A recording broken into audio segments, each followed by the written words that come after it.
इस वीडियो में हम सॉल्व करने जा रहे हैं क्वेश्चन नंबर 4 को।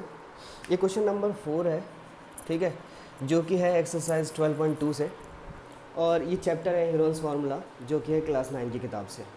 एनसीईआरटी ही है, और इसमें गिवन दिया हुआ है कि जो एरिया है ट्राइंगल ए बी सी का, वो एरिया बी डी सी जो कि पैरेललोग्राम है उसके बराबर है।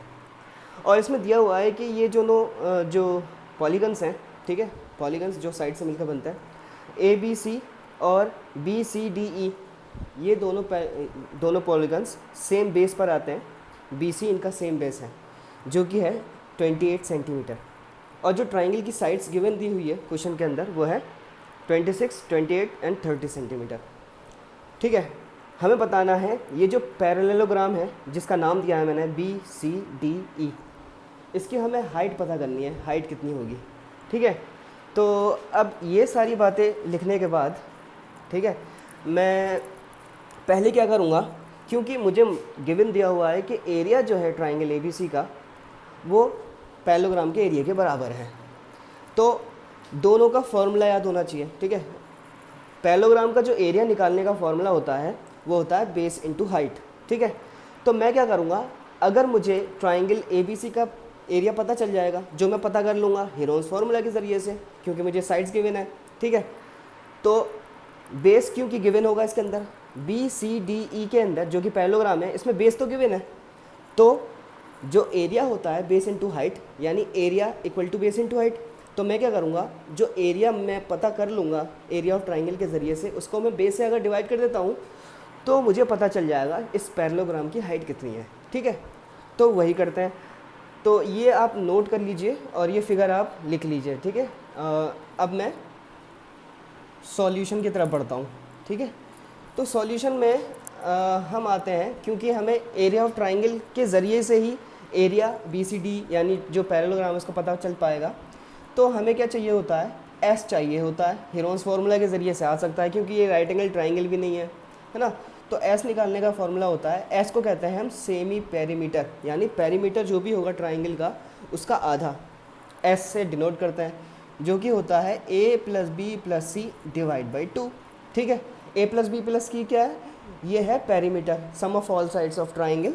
ठीक है, और A plus B plus C यहाँ पे हमने देखा कि 26 है, बी की वैल्यू बी 28, देन सी की वैल्यू 30 डिवाइड बाई 2।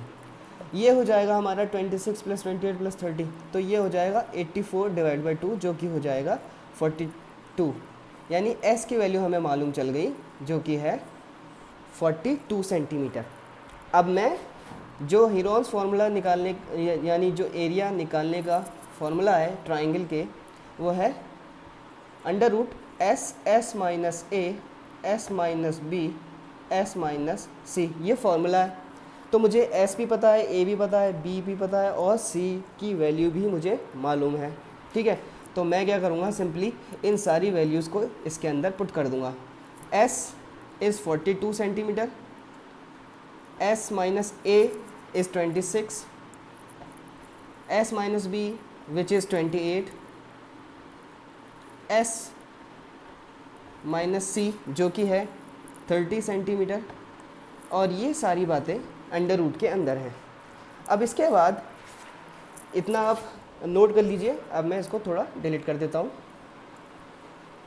इसके बाद यहाँ पर मैं लिखूँगा, जो कि है इक्वल टू, में ये कंटिन्यू चल रहा है, यहाँ पे मैंने लेके आ गया हूँ उसे, तो 42 इंटू 42 माइनस 26 ये हो जाएगा 16, 42 माइनस 28 ये हो जाएगा 14, एंड 42 माइनस 30 ये हो जाएगा 12।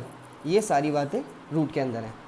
अब इसको सॉल्व करने का बढ़िया तरीका क्या है कि मैं इसको प्राइम फैक्टराइजेशन के ज़रिए से, प्राइम फैक्टराइजेशन कैसे कहते हैं, जो हम एलसीएम लेते हैं ना, वही प्राइम फैक्टराइजेशन होता है।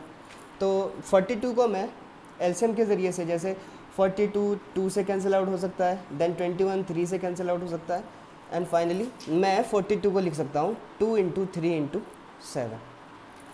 16 को मैं टच नहीं करूँगा, क्योंकि 16 का रूट क्या होता है, 4 होता है। ठीक है, क्योंकि ये स्क्वायर नंबर है, तो 16 को मैं एज इट इज़ लिख लेता हूँ। 14 को मैं 2 इंटू 7 लिख लेता हूँ। 12 को मैं लिख लेता हूँ 2 इंटू 2 इंटू 3। कैसे? इसके ज़रिए से, जैसे 42 को मैंने एलसीएम के ज़रिए से अलग अलग लिख दिया। इसको मैं थोड़ा सा डिलीट कर देता हूँ, ठीक है। अच्छा, अब यहाँ पे क्या है, रूट के अंदर से हमेशा हम क्या देखते हैं, पेयर देखते हैं। तो पेयर जो है यहाँ पर 2 का पेयर है तो 2 1 टाइम बाहर आ जाएगा, अगेन 2 का पेयर है तो 1 टाइम बाहर आएगा, 3 का पेयर भी मौजूद है, 1 टाइम बाहर आएगा, और 16 का पेयर होता है, 16 क्योंकि 4 का रूट होता है, और यहाँ पे 7 का भी पेयर है, ठीक है। तो ये मल्टीप्लाई करने पे आ जाएगा हमारा 2 2 4 2 8 4 12 48 48 इंटू 7, ये हो जाएगा 48 इंटू 7, 48 इंटू 7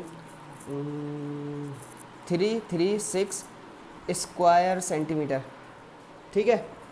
तो ये वैल्यू हमें पता चल गई, और ये क्या है, एरिया ऑफ ट्राइंगल है, और एरिया ऑफ ट्राइंगल किसके बराबर था, एरिया ऑफ पैरेललोग्राम के बराबर था। तो अब पैरेललोग्राम का फॉर्मूला भी होता है, ठीक है। तो फाइनली मैं लिख सकता हूँ, क्योंकि मुझे पैरेललोग्राम की असल में क्या है, हाइट पता करनी है, तो ये आ गया एरिया हमारा 336 स्क्वायर सेंटीमीटर।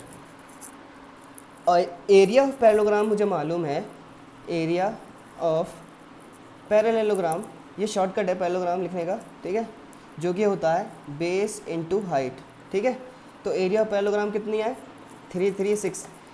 जो पैरेललोग्राम और ट्राइंगल का कॉमन बेस था वो था 28, ठीक है। तो बेस की जगह पे मैं लिख दूंगा 28। हाइट कैसे निकल के आएगी, जो वेरिएबल के साथ न्यूमेरिकल वैल्यू होती है, अगर वो मल्टीप्लाई में हो तो क्या होता है, वो डिवाइड में आ जाती है, ठीक है। देखो इसको करने का क्या आसान तरीका है, 36 अभी मैंने देखा कि 48 इंटू 7 के मल्टीप्लिकेशन से आया था, ठीक है। 7 4 ज़ा 28 एंड 12 4 ज़ा 48। तो फाइनली मेरे पास जो पैरेललोग्राम की हाइट आई है वो है 12 सेंटीमीटर। तो इस तरीके से ये सवाल करना था इजी वे में, ठीक है। अगर कोई भी वैल्यू या कोई भी स्टेप या इसके अलावा कोई भी सवाल हो इससे रिलेटेड, तो please let me know in the comment below. So this is all, question number 4 ये इस तरीके से हुआ सॉल्व। इसके बाद हम करेंगे क्वेश्चन नंबर 5 को, और इसके अलावा इससे पहले मैं एक्सरसाइज 12.1 की सारी क्वेश्चन निपटा चुका हूँ, सॉल्यूशन करे मैंने उसके, और मैं एग्जाम्पल भी कर चुका हूँ इस चैप्टर में जो इससे पहले आ चुकी है, और इससे पहले की क्वेश्चन नंबर 3 मैं कर चुका हूँ तीनों, ये क्वेश्चन नंबर 4 था, और इसके बाद भी हम क्वेश्चन नंबर जितने भी हैं करेंगे, ठीक है।